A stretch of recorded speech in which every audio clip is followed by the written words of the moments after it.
ডিনারে নতুন কিছু খেতে মন চাইলে এই বাদাম দিয়ে এই পরোটাটা বানিয়ে নিতে পারো। বানানোটা একেবারেই সোজা। এই পরোটাগুলো বাইরেটা এত ক্রিস্পি আর ভেতরটা কিন্তু বাদামের পুরে ভরা।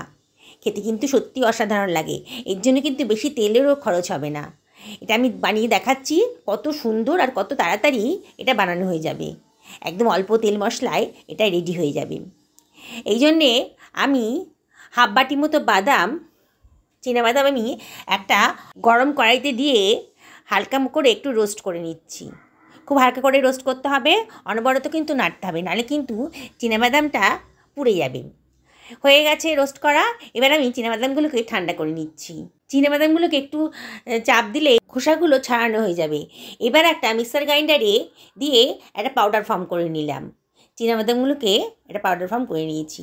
এইবারে আমি এর মধ্যে মিশিয়ে দিচ্ছি খানিকটা গুড়ের পাউডার। এই 3 থেকে 4 টেবিল চামচ মতো গুড়ের পাউডার আমি এর মধ্যে মিশিয়ে দেব। আমার কাছে গুড়ের পাউডার ছিল বলে আমি দিয়ে দিয়েছি। আপনাদের কাছে যদি না থাকে তাহলে আপনারা চিনি দিতে পারেন, তাহলে কিন্তু কোনো টেস্টের হেরফের হবে না, ভালোই লাগবে খেতে। এবার সব কিছু ভালো করে মিশিয়ে নিচ্ছি। বাদাম গুঁড়োটা আর গুড়ের পাউডারটা ভালো করে মিশিয়ে নিচ্ছি। আমি আরেকটু গুড়ের পাউডার দিয়ে দিলাম। একটু মিষ্টি মিষ্টি পরোটাটা হবে, খেতে ভালো লাগবে। এই জন্যে আমি আরও 2 চামচ মতো, মোট 4 চামচ মতো আমি গুড়ের পাউডারটা দিয়ে দিলাম। এবারে সব কিছু ভালো করে মিশিয়ে নিচ্ছি। দেখুন সব কিছু ভালো করে মেশানো হয়ে গেছে। আমি খানিকটা ময়দা আগে থেকে মেখে রেখেছিলাম, একটু দই দিয়ে আর একটুখানি সাদা তেল আর নুন দিয়ে মেখে রেখে দিয়েছিলাম। আধ ঘন্টা আগে মেখে রেখে দিয়েছিলাম, সেটা ভিডিওতে দেখাতে পারিনি। ওখান থেকে একটা লেচি কেটে এবার আমি কিচেন টপের ওপর ভালো করে মুথে নিচ্ছি। দেখুন একটা লেচি ভালো করে আরও ভালো করে মেখে নিচ্ছি। এবার আমি হাত দিয়ে চ্যাপটা করে এটাকে বেলে নেব। খুব পাতলা করে বেলতে চেষ্টা করব, খুব পাতলা করে বেলতে হবে। যত পাতলা হবে তত কিন্তু পরোটাটা খুব সুন্দর হবে। খুব টেনে টেনে আমি এটাকে খুব পাতলা করে বেলে নিচ্ছি। দেখুন বন্ধুরা, খুবই সোজা বানানোটা। ময়দাটা আধ ঘন্টা মতো মেখে রেখেছিলাম বলে খুব স্ট্রেচেবল হয়ে গেছে। ময়দাটা খুব সুন্দর লম্বা করে বেলা যাচ্ছে। দেখুন একবারে ট্রান্সপারেন্ট মতন আমি বেলে নিলাম। যতটা সম্ভব পাতলা করে বেলবো বলে আমি কিচেন টপটা ইউজ করেছি। এরপরে আমি দিয়ে দিলাম এই হাফ টেবিল চামচ মতো সাদা তেল দিয়ে হাত দিয়ে ভালো করে মাখিয়ে নিচ্ছি পরোটার গায়ে। ভালো করে মাখিয়ে নিয়ে এবার গুড় আর বাদামের মিশ্রণটা আমি এরপরে চামচ দিয়ে ছড়িয়ে দিচ্ছি।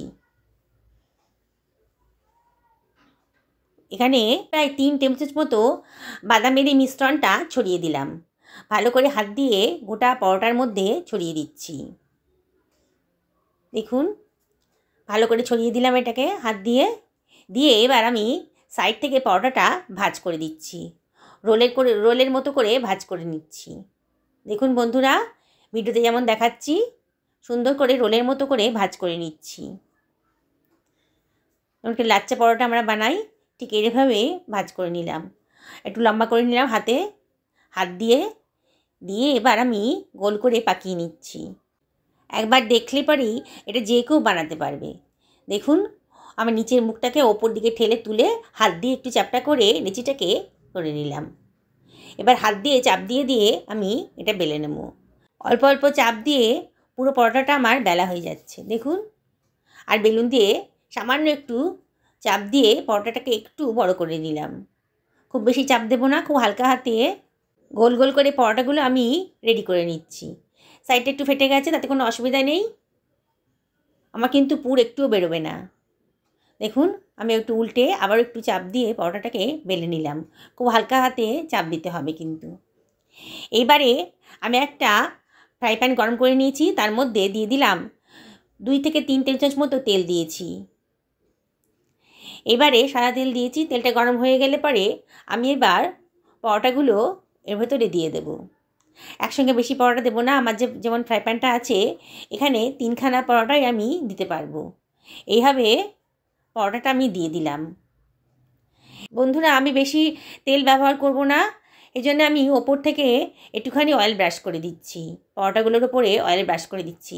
আপনারা ইচ্ছে করলে এগুলোকে ডিপ ফ্রাই করতে পারেন। আমি কিন্তু খুব অল্প তেলে এইটা রান্নাটা করব। এবার ঢাকা দিয়ে দিলাম 2 থেকে 2.5 মিনিটের মধ্যে। 2 থেকে 2.5 মিনিট পরে আমি ঢাকাটা খুলে দিয়েছি। দিয়ে এবার পরোটাগুলো নিচের পোর্শনটা কিন্তু হয়ে গেছে, দেখুন ওপরটাও শুকিয়ে গেছে, বোঝা যাচ্ছে যে নিচের পোর্শনটা হয়ে এসছে। এবার আমি এটাকে উলটপালট করে দেবো, উল্টে দিচ্ছি পরোটাগুলোকে। দেখুন নিচের পোর্শনটায় কিন্তু একটা গোল্ডেন কালার চলে এসেছে, দেখতে কিন্তু ভালো লাগছে। আর ঢাকা দিয়ে দিয়েছিলাম কারণ ভেতরটা কিন্তু তাহলে সেদ্ধ হয়ে যাবে, ভেতরটা কাঁচা ভাবটা চলে যাবে, এই জন্যে আমি ঢাকা দিয়ে দিয়েছিলাম পরোটাগুলোকে। আর একটু চাপ দিয়ে দিয়ে ভাজতে হবে। আর আমি এটা মিডিয়াম টু লো ফ্লেমেই রেখেছি। আবারও ঢাকা দিয়ে দিলাম 1.5 থেকে 2 মিনিটের মতন। 2 মিনিট হয়ে গেছে। এবার আমি ঢাকাটা খুলে নিয়েছি।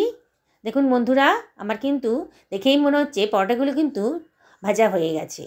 খুব অল্প তেলে ভাজবো বলেই বারবার ঢাকা দিয়ে দিয়ে আমি এইভাবে ভাজলাম, ওলট পালট করে দিয়ে ভাজলাম। আপনারা যদি ডিপ ফ্রাই করেন তাহলে কিন্তু ঢাকা দেওয়ার দরকার হবে না, ভেতরটা ভাজা হয়ে যাবে। আর গ্যাসের ফ্লেমটা অবশ্যই মিডিয়াম টু লোতে রাখতে হবে, নাহলে কিন্তু বাইরেটা পুড়ে যাবে আর ভেতরটা কাঁচা থেকে যাবে। দেখুন দেখেই মনে হচ্ছে কতটা ক্রিস্পি হয়েছে।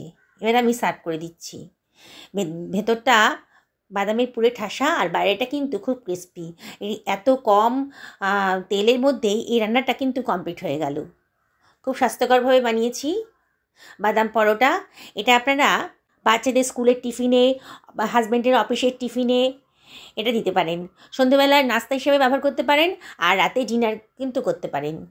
এটা যেদিনকে করবেন সেদিন কিন্তু তরকারি দরকার হবে না।